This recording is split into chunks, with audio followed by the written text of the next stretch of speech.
Hello दोस्तों, आप सभी कैसे हैं। आशा करते हैं कि आप सभी अच्छे होंगे। बात करेंगे भाषा शिक्षण के सिद्धांत की, प्रिंसिपल्स ऑफ लैंग्वेज टीचिंग, और ये हिंदी पेडागोजी का जो है सेकंड चैप्टर रहेगा। तो इसके अंदर देखते हैं कि जो भाषा शिक्षण के सिद्धांत है वो क्या होते हैं।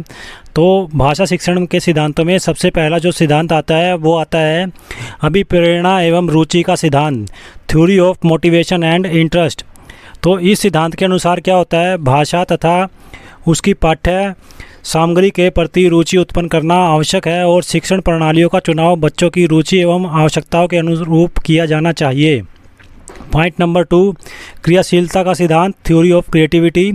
तो इसके अंदर क्या आता है कि बालक को करके सीखने में आनंद का अनुभव होता है और क्या यह प्रमुख शिक्षा शास्त्री ने जैसे प्रोबेल, डीवी और मोंटेसरी ने क्या कहा है कि इस सिद्धांत पर बल दिया है कि भाषा शिक्षण के समय छात्रों को सतत क्रियाशील रहना आवश्यक होता है और इससे छात्रों की अध्ययन में क्या होता है कि रुचि बढ़ती है, जैसे कि प्रश्न पूछना और मौखिक व लिखित कार्य करना। तो ये किसने कहा है ये भी आप ध्यान कर लेंगे, फ्रोबेल, डीवी और मोंटेसरी ने।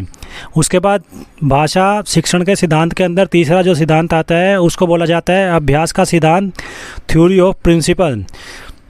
तो इसके अंदर क्या होता है कि इसके अनुसार व्यक्ति जिस कार्य को बार बार करता है उसे शीघ्र सीख जाता है एवं जिस क्रिया को बहुत समय तक नहीं करता उसे भूलने लगता है। अतः भाषा शिक्षण के समय छात्रों को अभ्यास करते रहना चाहिए। उदाहरण के लिए नए शब्दों को बोलने का अभ्यास करना चाहिए।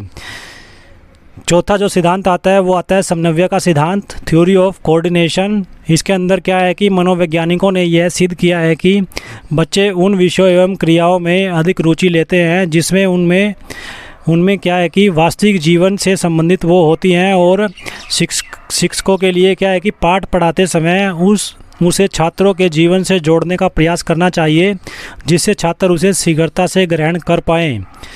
पांचवा जो पॉइंट है सिद्धांत का वो है व्यक्तिगत विभिन्नता का सिद्धांत। तो इसके अंदर क्या है कि थ्योरी ऑफ इंडिविजुअल डिफरेंसेस क्या होते हैं। इसमें जो प्रत्येक बालक एक दूसरे से भिन्न होता है और जब बालक एक दूसरे से भिन्न होते हैं तो कक्षा में छात्रों में व्यक्तिगत विभिन्नता भी आपको देखने को मिलेगी। इसलिए व्यक्तिगत विभिन्नता को ध्यान में रखते हुए भाषा शिक्षण करना चाहिए और छात्रों को व्यक्तिगत परेशानियों को ध्यान में रखते हुए उनका निवारण करने का प्रयास करना चाहिए। छात्रों को नहीं, सॉरी, शिक्षकों को आएगा। तो शिक्षकों को व्यक्तिगत परेशानियों का ध्यान में रखते हुए उनका निवारण करने का प्रयास करना चाहिए। उसके बाद छठा जो सिद्धांत आएगा वो आएगा क्रम का सिद्धांत। तो यहाँ पे थ्योरी ऑफ इंटीग्रेटेड मैनर।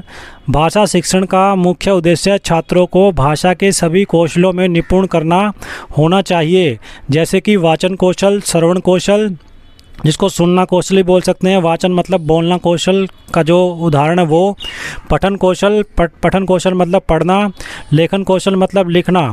तो यहाँ पे बोलना, सुनना, पढ़ना और लिखना चारों कौशल जो हैं इसके अंदर शामिल होंगे। इन सभी कौशलों का समुचित ध्यान देना अत्यंत आवश्यक होता है जब आप भाषा सीखते हैं या सिखाते हैं।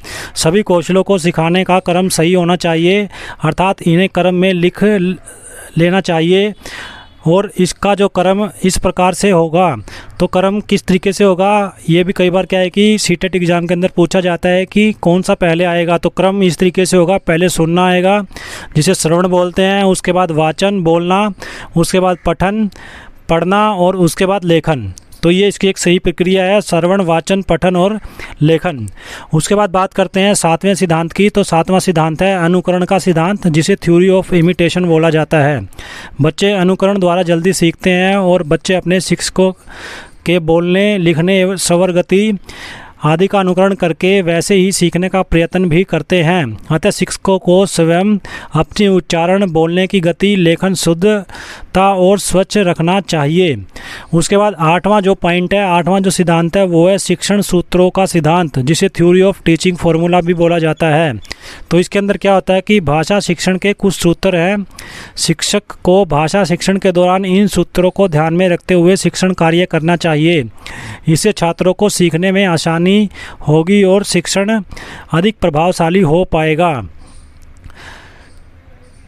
तो वो जो सूत्र हैं वो सूत्र दिए हुए हैं सूत्रों को हम देख सकते हैं। सबसे पहले सरल से कठिन की तरफ जाना चाहिए। किसी भी अध्यापक को, किसी भी शिक्षक को सरल से कठिन की तरफ छात्रों को ले जाना चाहिए। उसके बाद ज्ञात से अज्ञात की तरफ, मूर्त से अमूर्त की तरफ, विशिष्ट से सामान्य की तरफ, स्थूल से सूक्ष्म की तरफ, आगमन से निगमन की तरफ, विश्लेषण से संश्लेषण की तरफ चलना चाहिए। तो ये कुछ सूत्र दिए गए हैं, दोबारा मैं रिपीट कर देता हूँ। सरल से कठिन की तरफ, ज्ञात से अज्ञात की तरफ, मूर्त से अमूर्त की तरफ, विशिष्ट से सामान्य की तरफ, स्थूल से सूक्ष्म की तरफ, आगमन से निगमन की तरफ, विश्लेषण से संश्लेषण की तरफ शिक्षक को बढ़ना चाहिए। 9वें सिद्धांत की बात करते हैं तो 9वें सिद्धांत के अंदर आता है बाल केंद्रिता का सिद्धांत, जिसे चाइल्ड सेंटर्ड थ्योरी भी बोला जाता है। इसके अंदर क्या होता है कि भाषा शिक्षण के समय एक शिक्षक को सदैव ध्यान में रखना चाहिए कि शिक्षण का केंद्र बालक होता है और बालक की क्षमता, रूस और सतर आदि का ध्यान रखकर शिक्षण कार्य करना चाहिए। फिर मैं दोबारा से ये थे सिद्धांत हमारे, और इन सिद्धांतों को मैं दोबारा से रिपीट कर देता हूँ ताकि आपको रिवाइज करने में आसानी हो, याद रखने में आसानी हो। तो सबसे पहले आता है अभिप्रेरणा एवं रुचि का सिद्धांत, जिसे theory of motivation and interest बोलते हैं। दूसरा आता है क्रियाशीलता का सिद्धांत, जिसे थ्योरी ऑफ क्रिएटिविटी बोलते हैं। तीसरा आता है अभ्यास का सिद्धांत, जिसे थ्योरी ऑफ प्रिंसिपल बोलते हैं। किसी भी भाषा को सीखने में ये सिद्धांत क्या है कि महत्वपूर्ण होते हैं। चौथा जो आता है वो आता है समन्वय का सिद्धांत, जिसे थ्योरी ऑफ कोऑर्डिनेशन बोलते हैं। पांचवा सिद्धांत आता है व्यक्तिगत विभिन्नता का सिद्धांत, जिसे थ्योरी ऑफ इंडिविजुअल डिफरेंस बोलते हैं। छठा आता है क्रम का सिद्धांत, जिसे थ्योरी ऑफ इंटीग्रेटेड मैनर बोलते हैं। सातवां आता है अनुकरण का सिद्धांत, जिसे थ्योरी ऑफ इमिटेशन बोला जाता है। आठवां सिद्धांत शिक्षण सूत्रों का सिद्धांत होता है, जिसे थ्योरी ऑफ टीचिंग फार्मूला कहा जाता है। और इसके अंदर काफ़ी सारे फॉर्मूले आते हैं जो मैं 2 बार रिपीट कर चुका हूँ, आप पीछे जाके इसमें वीडियो के अंदर ही देख सकते हैं।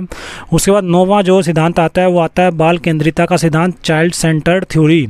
तो ये थे मोस्ट इम्पोर्टेंट सिद्धांत, प्रिंसिपल, किसी भी भाषा को सीखने में जो अहम रोल अदा करते हैं। तो ये जो वीडियो था ये था सेकंड चैप्टर के लिए, हिंदी पेडागोजी का जो सेकंड चैप्टर है उसके लिए।